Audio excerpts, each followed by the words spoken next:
We Don't get getting scurvy. Now, I know one of the talent had to have Monster energy drinks when we were out in the Everglades, but that just meant they had to buy a couple cases of it and just keep it out there. And that's non-perishable. Is that the kind of reputation that you want to have as a known figure? I'm not going to ask who it is, but as somebody who, like, they're the talent, so they're going to be known. Do you want to be known for the person who wants a crate of Monster? Like, that's the story that all the production assistants are going to go home with. It's like, oh yeah, this guy just drinks Monster all the time. It was Monster Java. Yeah, it got worse. I didn't think it could get worse, but it got worse. And it made Westridge seem like a pretty chill dude. Because he knows how to steer the boat. Wait, if he knows how to steer the boat, why'd he make Ice Cube do it? They didn't make Ice Cube do it. Ice Cube wanted to learn. So that was their bonding moment. They had there are odds earlier on when, like, Ice Cube's playing his music too loud and is throwing off Westridge's golf because he wants to play golf on this stupid raft. And then later on, of course, Westridge loves opera. So they're showing their like real different opposite personalities. But then they've been through some shit together. They're being attacked by a giant snake. They've lost people. They've lost Gary and Mateo. So now they kind of bond with, they're talking about what they're going to miss, what they want to get back to. Of course, Jonathan Hyde wants to get back to 18 holes of golf and a quadruple gin and tonic because British people are all pompous. This is one of those films where I get aggravated when they throw in like a token British person and everyone hates them. They're just real posh. It's Independence Day syndrome. There's that scene in Independence Day when all the British soldiers when they get the Morse code going. Yeah. And the British soldiers there and they read it and it's like, the Americans have got an idea. It's about bloody time. That's not how we all talk. Really.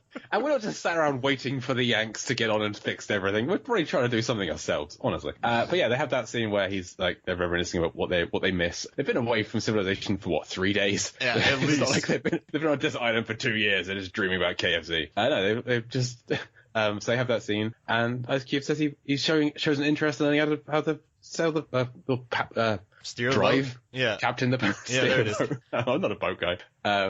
And so yeah, it doesn't make him. It's their bonding moment. It's one of the very few character moments in this entire film. Did you notice that whenever Jon Voight was on screen, it was mostly a one shot? It was just him in the frame. It was a single shot of Voight. So I think he may have gone a bit method, and so his clothes and his hair probably didn't smell all that nice. Yeah. So the other actors probably didn't want to be around him. Also, there's just, if he's method in that character, no thank you. I'm good. I don't want to be around that character. Yeah, there's no over-the-shoulder shots with him involved. It's just him on screen by himself saying things. I like that.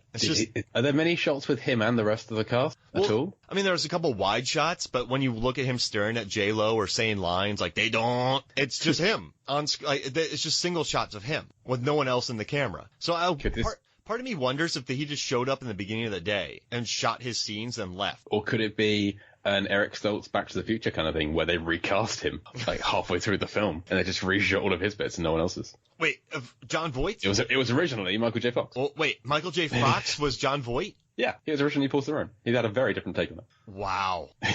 That's unneeded. Could you imagine that? Michael J. Fox is a Paraguayan snake hunter. As a Paraguayan snake hunter, former priest. Oh, that's gets eaten by a snake and then winks at J-Lo at the end. Yeah, it would make the scene where J-Lo tries to seduce him a lot more palatable. Did he fail out of the priesthood? He said he wasn't a failed priest.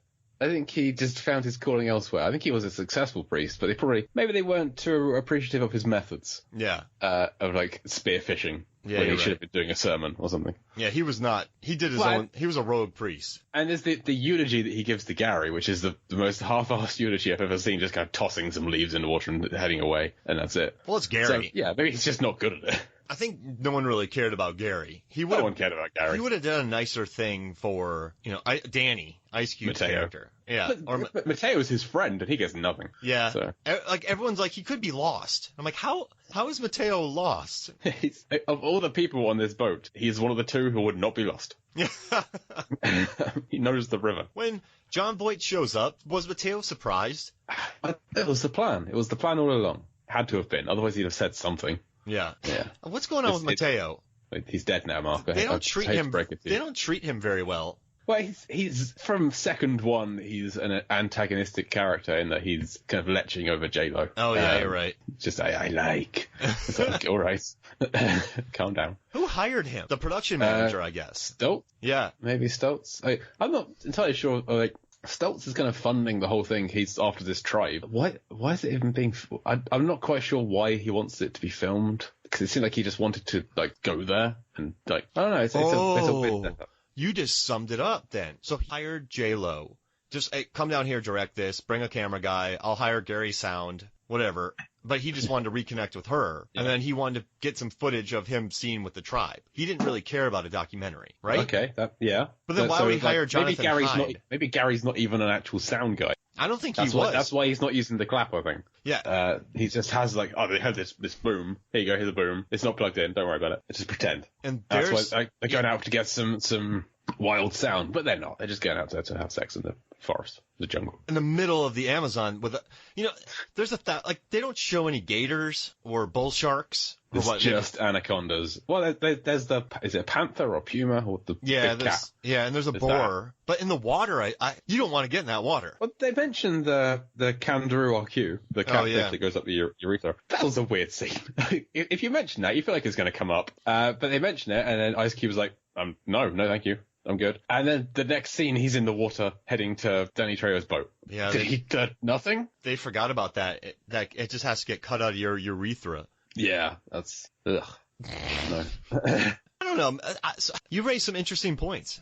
Thank you. And I'm thinking about that bridge again. Why they blow it up? Oh, they wanted to get through that way, and it was more of a wall than a bridge. Yeah. It was designed to keep them out.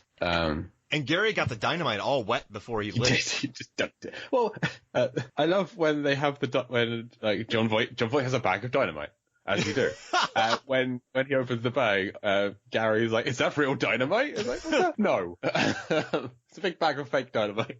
Got Acme written on the side. Also, there's a scene where Gary's doing sound and he's holding the boom in the worst imaginable way possible. He's not a real sound guy. He's just a stooge that Stoltz found to try and distract the other woman on the ship so that he and Jennifer Lopez can get together. Wow, this is an expensive thing for him. And I guess he succeeded in the end. Do you think he Kaiser Sose'd all of this? He swallowed the poison wasp himself. It could have been. It could have.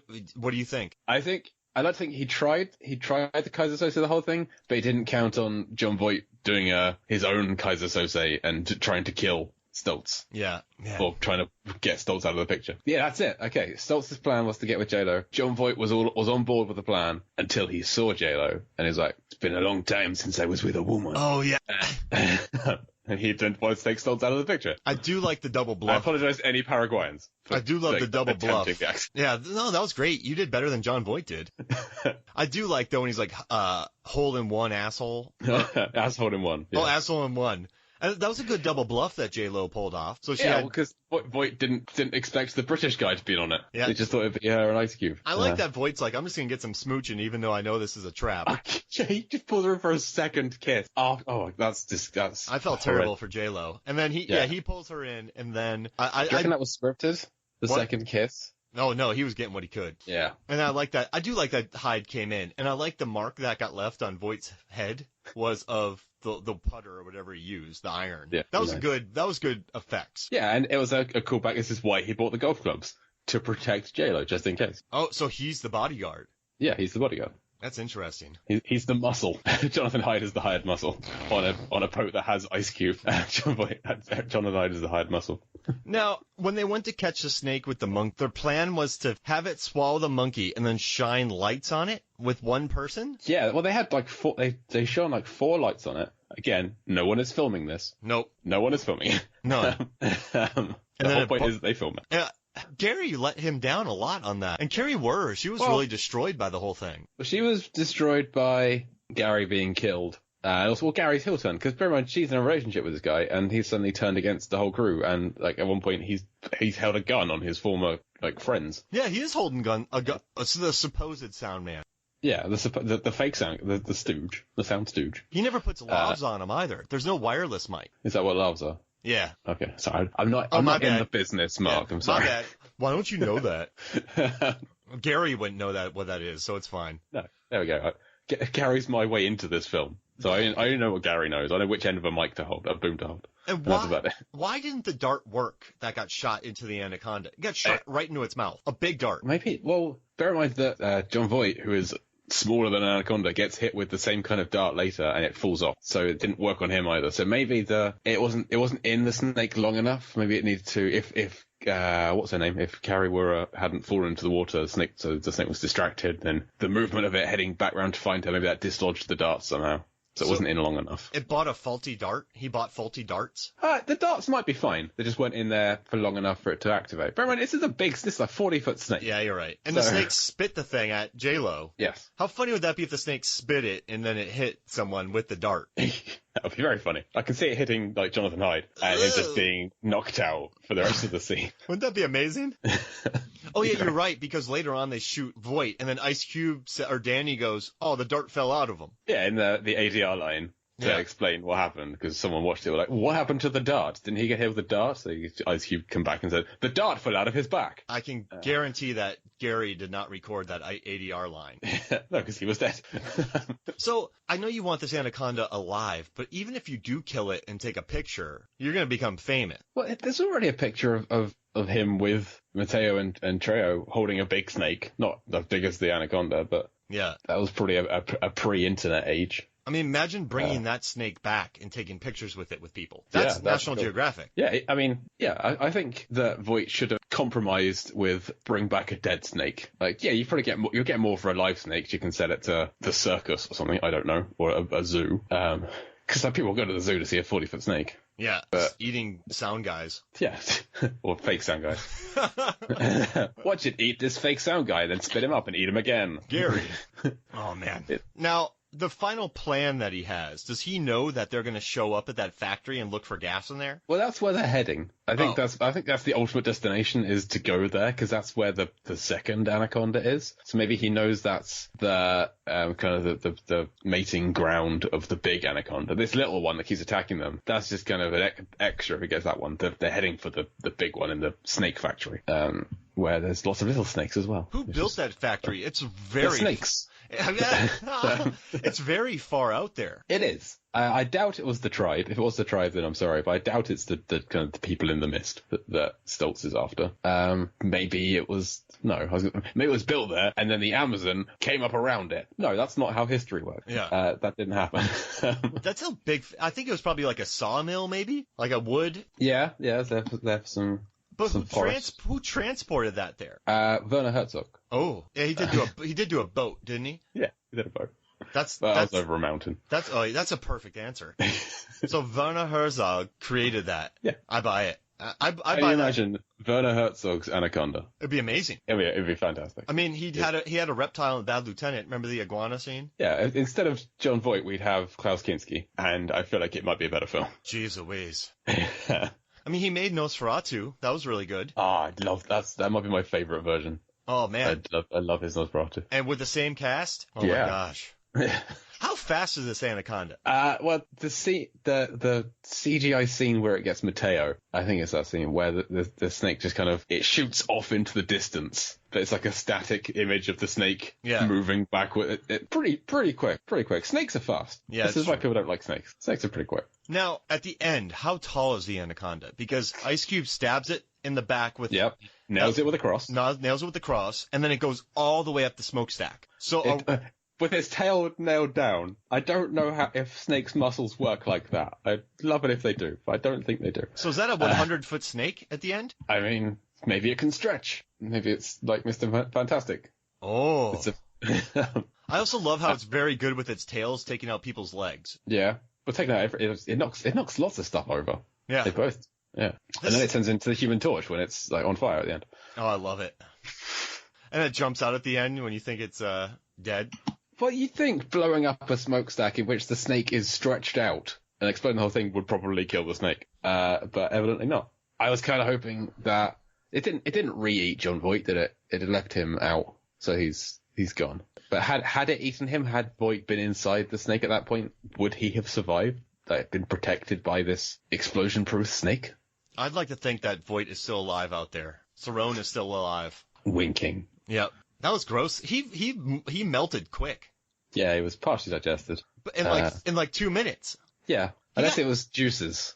I mean, it was just covered in like stomach juices. He got eaten in like 10 seconds. Yeah, which you think, like, if a camera can survive in there long enough to not disintegrate whilst filming, it would take a little while longer for a human to be